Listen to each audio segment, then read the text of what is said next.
Trời kia vậy. Phân năng số khăm lên chưa trời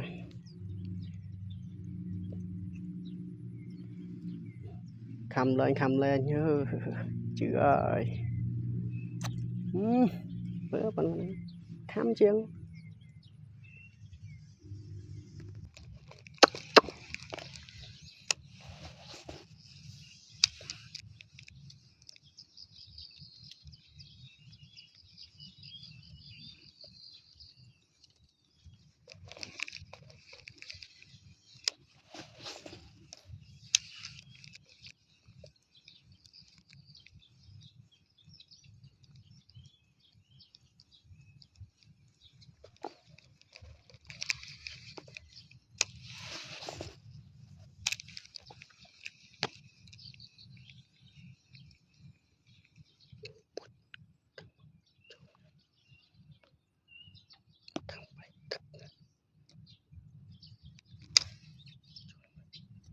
rồi bán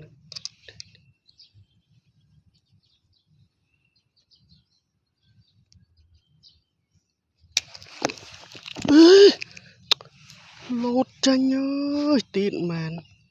chậm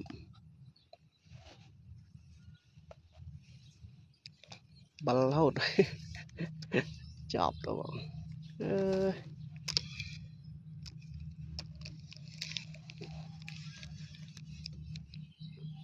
mới bị ạt là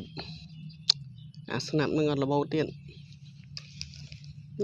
gật trạm mau hơi chọc bắn tiết ơi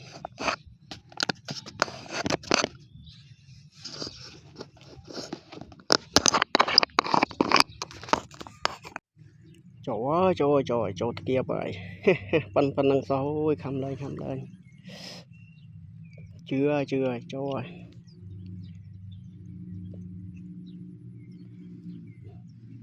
khăm lên nhớ